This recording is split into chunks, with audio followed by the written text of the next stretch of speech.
आप 13 साल के अंदर एक नेशनल पार्टी बन गए तो फिर अंत तो इतनी आसानी से किसी का भी नहीं होगा। लेकिन शकूर बस्ती, जहां तक मेरे को याद है, ये सत्येंद्र जैन की सीट है। शकूर बस्ती जीते हैं, हारे हैं? शकूर बस्ती शायद उन्होंने रखी, 20,000 से हार गए, 20,000 से। सत्येंद्र जैन भी हार गए। आपको क्यों लगता है 20,000 वोट से? आपको क्यों लगता है यशवंत जी, इसके पीछे क्या वजह रही होंगी कि इतने बड़े बड़े मंत्री ऐसे इलाके में जहां पर बहुत बड़ा झुग्गी झोपड़ी पॉपुलेशन भी रहता है, मुस्लिम पॉपुलेशन भी है, वहां से इतने बड़े नाम चित हो गए? देखिए, झुग्गी झोपड़ी पॉपुलेशन हो, दलित मतदाता हो, ये सब अपनी जगह पे ठीक है, लेकिन एक विनिंग एज नाम की चीज जो आम आदमी पार्टी के पास में होती थी, वो विनिंग एज नाम की चीज उस मध्यम वर्गीय मतदाताओं से आती थी जिसने 2015 और 2020 में आम आदमी पार्टी को सपोर्ट किया, क्योंकि वो मध्यम वर्ग आंदोलन का हिस्सा था। ये मत भूलिए, दिल्ली का एक बड़ा हिस्सा पदविया ऐसा था जो नरेंद्र मोदी का भी प्रशंसक था और अरविंद केजरीवाल का भी प्रशंसक था। इसीलिए वो पेंडुलम की तरह इधर से उधर लोकसभा और विधानसभा चुनाव में घुमा करता था। लेकिन इस बार क्या हुआ कि वो लोकसभा में जो गया पेंडुलम वहीं पे चिपक के रह गया, वापस नहीं आया। तो हालांकि अरविंद केजरीवाल और आम आदमी पार्टी पूरी तरह फोकस कर रहे थे कि जो उनका कोर वोट बैंक है हम उस पर फोकस रखें। मुझे लगता है मध्यम वर्ग को उन्होंने टेकन फॉर ग्रांटेड लिया और जो उनकी छवि को धक्का लगा शीश महल से, मुझे लगता है कि वो उन्होंने थोड़ा अंडर एस्टिमेट किया। उनको लगा लोग ऐसे सुन रहे हैं, क्या है, यही बोलेंगे ज्यादा से ज्यादा कि हम वो पार्टी नहीं है, या हम वैसे नेता नहीं है, लेकिन जाएंगे नहीं, वापस आएंगे। वो थोड़ा सा धक्का लगा उनको इस चीज में कि वो टेकन फॉर ग्रांटेड लिया गया। और निर्मला सीतारमण के बजट का इंपैक्ट देखिए, ये केस स्टडी बनेगा, आप आज नोट कर लीजिए। 72 घंटे में जिस तरीके का शार्प टर्न पब्लिक ओपिनियन में मिडिल क्लास के हमने देखा है बजट आने के बाद में, वो सामान्यतः दिखाई नहीं देता। और ये एक तरीके से इतनी जबरदस्त मेटिकुलस प्लानिंग का हिस्सा है जो एक इलेक्शन स्ट्रेटेजिस्ट के लिए एक केस स्टडी बनने वाला है दिल्ली का चुनाव, कि जिस तरीके से बीजेपी यहां पे लगी, लड़ी और फाइनली जीतने में कामयाब हुई। भले ही उसके लिए उसको कांग्रेस से भी एक तरह से पर्दे के पीछे हाथ मिलाना पड़ा, हाँ। वो एक अलग विषय है, लेकिन स्ट्रेटेजी तो स्ट्रेटेजी होती है। तो हाथ मिलाया, आप कह रहे हैं कि हाथ मिलाया पर्दे के पीछे कांग्रेस के साथ बीजेपी ने? देखिए, वो तो नतीजों से आपको समझ में आएगा।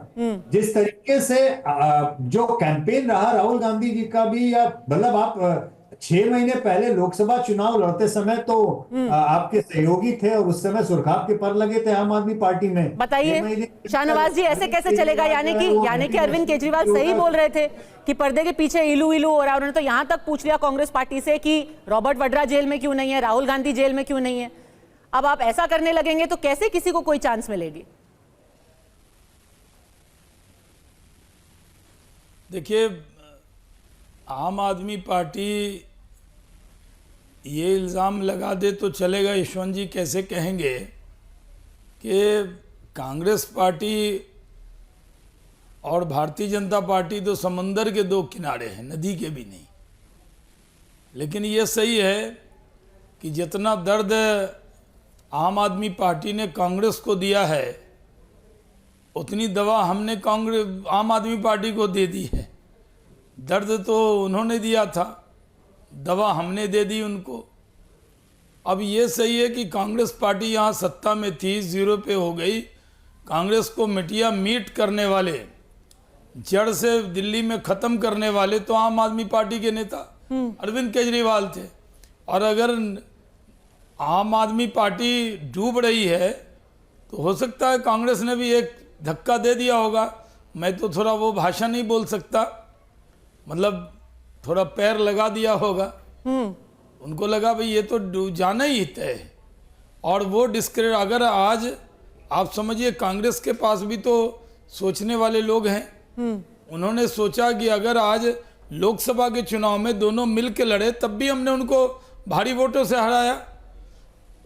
नहीं, पर कहीं ये समुंदर के दो छोर पे कोई गिलहरी तो नहीं थी जिन्होंने छोटा सा एक सेतु बना दिया जिसको पार करके आप यहाँ 48 पे पहुंच गए हैं? नहीं, वो सेतु नहीं। देखिए, कांग्रेस, हमारा जो वोट है, आम आदमी पार्टी अगर कांग्रेस का वोट निकाल भी दे तब भी भारतीय जनता पार्टी जीत रही है। नहीं तो वो आपने बड़ी बात बोली और वो आंकड़ा भी हम आपको दिखाएंगे। है ना हमारे, हम बता रहे हैं आपको जी, यशवंत जी हमारे पुराने मित्र हैं, हम इनको अच्छे से जानते हैं और पहचानते भी अच्छे से है कि ये क्या ये कहने की स्थिति में है कि कांग्रेस की हैसियत थी कि बीजेपी को सत्ता बनवा दे। कांग्रेस की कोई हैसियत नहीं थी। बीजेपी एक आंधी थी, मोदी का विश्वास था, मोदी का रथ था। उसको अगर राहुल गांधी भी अरविंद केजरीवाल के कंधे पर बैठ जाते तब भी वो रोक नहीं सकते थे। दिल्ली की जनता ने मन बना लिया था इस बार भारतीय जनता पार्टी को लाना है, भारतीय जनता पार्टी को जिताना है और दिल्ली के बेहतरी के लिए जिताना है। वो हमारे लिए हमें नहीं जिताया, हमारा जो वोट बैंक है वो तो है ही हमारा वोट बैंक जी, जो हमें साथ रहता है, हारे या जीते। लेकिन जो नए लोग आए, जो आम आदमी पार्टी को छोड़कर आए, जो झोपड़पट्टी से लोग आए जी, जो मिडिल क्लास आया, वो ये सोच कर आया कि अरविंद केजरीवाल के वादे कस्में थोथे हैं, अभी मोदी पर भरोसा है, मोदी की गारंटी पर भरोसा है जी। तो इस विजय रथ की कमान जो है किसी के हाथ में नहीं थी। अगर मैनिफेस्टो देखें, ये अपने मोमेंटम से चल रहा था। अनुराग ढांडा कुछ बोलना चाहते हैं। अनुराग ढांडा, फिर मैं अगले रीजन बताऊंगी। हाँ,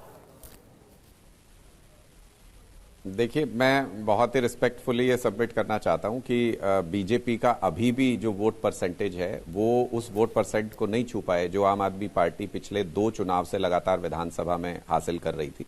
निश्चित तौर पे उन्होंने हमसे ज्यादा लोगों को अपने वादों की तरफ या अपने तरीकों से अट्रैक्ट किया, उनका वोट हासिल किया, इसलिए चुनावी जीत उनको मिली है। लेकिन जैसा शाहनवाज जी कह रहे हैं कि कोई वेव टाइप सिचुएशन थी, वैसा सीटों में जरूर आपको नजर आता होगा, लेकिन वोट परसेंटेज के लिहाज से देखें तो उतना नजर नहीं आता है। लेकिन निश्चित तौर पे अभी तो जीते हैं, तो शुभकामनाएं आपको आगे के लिए कि आपने जो वादे किए उसको निभाएं।